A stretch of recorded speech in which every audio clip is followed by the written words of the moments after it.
जय माँ इंद्राक्षी जय अम्बे। इंद्राक्षी धाम में दर्शकों आप सभी का हम हार्दिक स्वागत करते हैं। आइए इस विशेष अंक में हम बात करते हैं महालक्ष्मी व्रत के बारे में। आज अष्टमी तिथि है, भादो मास के शुक्ल पक्ष की आज अष्टमी है। इस अष्टमी से प्रारंभ होकर के अगला महीना आश्विन मास के कृष्ण पक्ष की अष्टमी तक ये व्रत चलता है। 16 दिन का ये महाव्रत होता है। ये अपने आप में बहुत ही कीमती व्रत माना जाता है और जो साधक इस व्रत को पूर्ण निष्ठा भक्ति भाव से करते हैं, जगत जननी जगदम्बा महालक्ष्मी की कृपा से उन्हें किसी प्रकार की कोई कमी नहीं रहती है। उनके घर में रिद्धि सिद्धि का वास होता है, उनके घर में अन्नपूर्णा वास करती हैं और उनके घर में सुख समृद्धि सदा सदा के लिए बनी रहती है। पहले आज का हम पंचांग देखें। 31 अगस्त सन 2025 दिन रविवार, संवत 2082, भादों का महीना, शुक्ल पक्ष, तिथि अष्टमी है, नक्षत्र ज्येष्ठा। आज जन्मे जातक गणमूल नक्षत्र की श्रेणी में होंगे। राहु काल 4:30 से 6, दिशा सूल पश्चिम दिशा।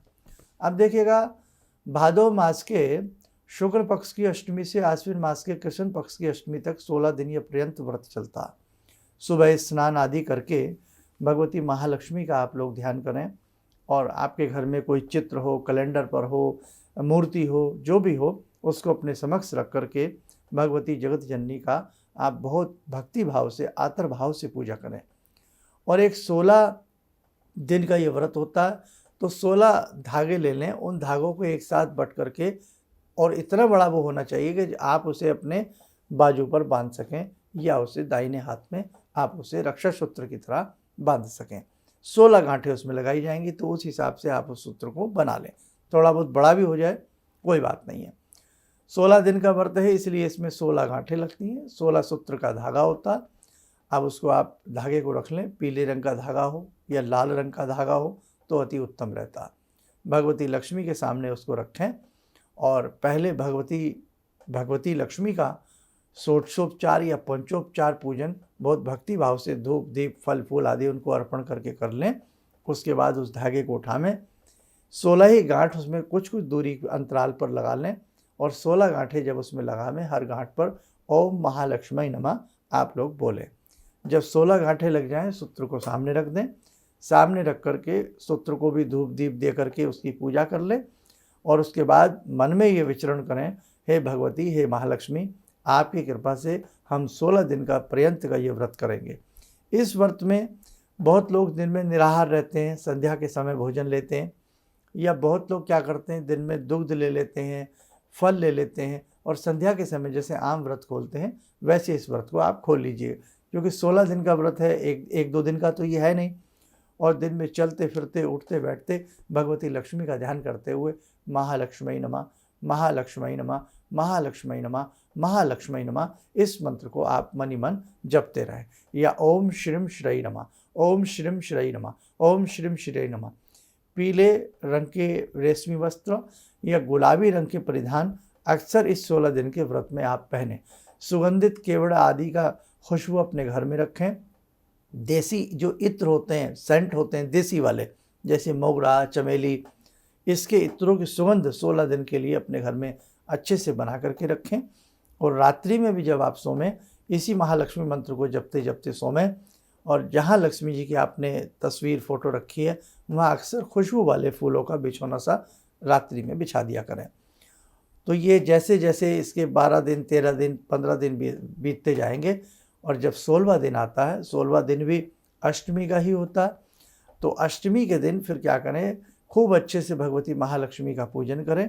और पूजन करने के उपरांत उस रात्रि में भी रात्रि जागरण जितना आपसे किया जा सकता है, भगवती लक्ष्मी का श्री सूक्त है, लक्ष्मी जी के 108 नाम है, लक्ष्मी सहस्रनामावली है, कमला स्तुति है, ऐसी जो भी आप कुछ अच्छे से पढ़ना चाहें, 1-2 घंटे जरूर आप भगवती लक्ष्मी का ध्यान करते हुए उन सबको पढ़ें।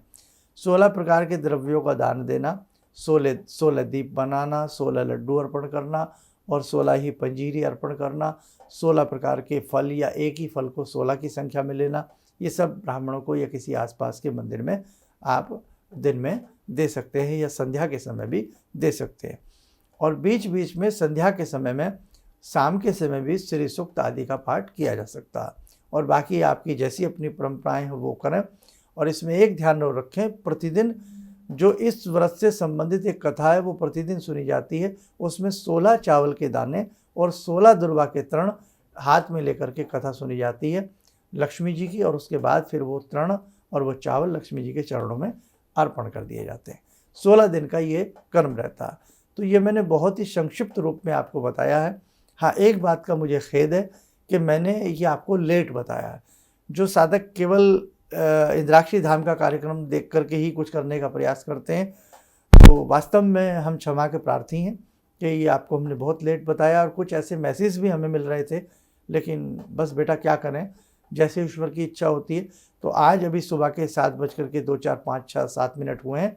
आप अभी भी यदि इस व्रत को रखना चाहते हैं, करना चाहते हैं तो कर सकते हैं, नहीं तो ये व्रत भी नहीं आप रख सकते हैं तो कम से कम 16 दिन पर्यंत महालक्ष्मी भगवती की आप पूजा अर्चना जरूर करते रहें, उन्हें धूप दीप आप देते रहें, और 16वें दिन 16 प्रकार की फल या 16 फल 16 कोई ऐसी चीज़ देना चाहें। 16 बहुत से रुमाल बांटते हैं, बहुत से लोग वैभव लक्ष्मी की किताबें 16 की संख्या में बांटते हैं, लक्ष्मी स्तोत्र बांटते हैं। तो जैसा आप अच्छे से करना चाहें वो आप कर सकते हैं। बहुत लोग लास्टवें दिन, अंतिमवें दिन किसी मंदिर में जाकर के समस्त जितने भी विग्रह होते हैं सभी को दीपावली की तरह जगमग दिए जलाते हैं और फल फूल आदि अर्पण करके अपने व्रत की समापना करते हैं। लेकिन बेटे, जिनमें ध्यान रखना है, चलते फिरते उठते बैठते ओम महालक्ष्मी नमः या ओम श्रीम श्रई नमः, ओम श्रीम श्रई नमः, इस मंत्र को आप लोग जपते रहना। ठीक है, आइए समय हो चला जगत जननी जगदम्बा से जुड़ने का। महालक्ष्मी स्वरूपा भगवती जगत जननी की हम प्रार्थना करते हैं। ॐ सिन्दूरारुणविग्रहां त्रिनयनां माणिक्यमूलस्फुरात् स्तारानायकशेखरं स्मितमुखी भापेन वाक्षोरुवां पाणिभ्यामलपूर्णरत्नचषकां रत्नोत्परां बिभ्रति सौम्यां रत्नघटस्थरक्तचरणां ध्यायेत्परामम्बिकां खड्गं चक्रगदेषु चापपरिगान् शूलम्बुशोण्डिं शिरा शङ्खं संदधतीं करे स्त्रीनयनां सर्वाङ्गभूषावृतां नीलास्मद्युतिमास्य पाददशकां सेवे महाकालिकां यामास्तो स्वपितैहरो कमलजो हन्तुं मधुं कैटवं विद्युद्दामसमप्रभां मृगपते स्कन्दस्थितां भीषणां कन्या विहकरवालखेटविलसा धस्ताविरासेवितां हस्तैश्चक्रगदाशिखेटविशिखां चापं गुणं तर्जनीं विप्राणामलिलात्मिकां शशिधरां दुर्गां त्रिनेत्रां भजे। कवच बना लें, ध्यान करें, भगवती का शुभ आशीष हम सबके ऊपर बरस रहा है।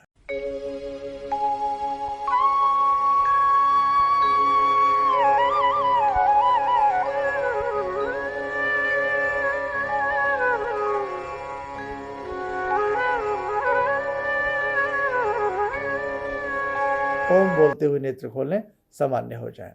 देखो साधकों, इतने सुंदर सुंदर तीज त्योहार पर्व हमारे शास्त्रों में इंगित किए गए हैं। यदि हम उन्हें ध्यान से करें तो वास्तव में अपने जीवन में आमूलचूल परिवर्तन हम लोग कर सकते हैं। पितृपक्ष भी प्रारंभ होने को है। पितृपक्ष को श्राद्ध पक्ष भी कहते हैं। तो श्राद्ध पक्ष में हम किस प्रकार से अपनी उन दिवंगत आत्माओं के प्रति या अपने पूर्वजों के प्रति किस प्रकार से हम उनके ऋण से ओऋण हो सकें, किस प्रकार से हम सुंदर तरीके से श्राद्ध का कर्म कर सकें, ये सारी जानकारी मैं आपको एडवांस में बताने का प्रयास जरूर करूंगा। चलिए, आप सब लोग स्वस्थ रहें, सुखी रहें। इन्हीं शुभकामनाओं के साथ हम अपनी वाणी को विराम देते हैं। जय जय अम्बे। ये अनुभव मैं अपनी पत्नी के बारे में शेयर करना चाहता हूँ आप लोगों से। मतलब उनकी जॉब चली गई थी किसी रीज़न के कारण, मतलब कुछ प्रॉब्लम आ गई थी, तो इन्होंने कुछ मंत्र जप करने के तरीके बताए थे कि मंत्र जप करना है और इस तरह करना है। उससे बड़ा ही चमत्कार हुआ और एक काफ़ी अच्छी बहुराष्ट्रीय कंपनी में उनकी जॉब लग गई। तो ये मतलब एक मंत्र ही ऐसी साधना है जिसमें आप डायरेक्ट भगवान से जुड़ते हो और भगवान से आपकी कम्युनिकेशन होती है। किसी भी समस्या के समाधान के लिए मिले प्रसिद्ध हस्तरेखा एवं वास्तु विशेषज्ञ प्रोफेसर धर्मेंद्र शर्मा जी से। नोट: शिविर में भाग लेने हेतु एवं व्यक्तिगत रूप से मिलने के लिए कॉल करने का समय सुबह 10 बजे से शाम 6 बजे तक।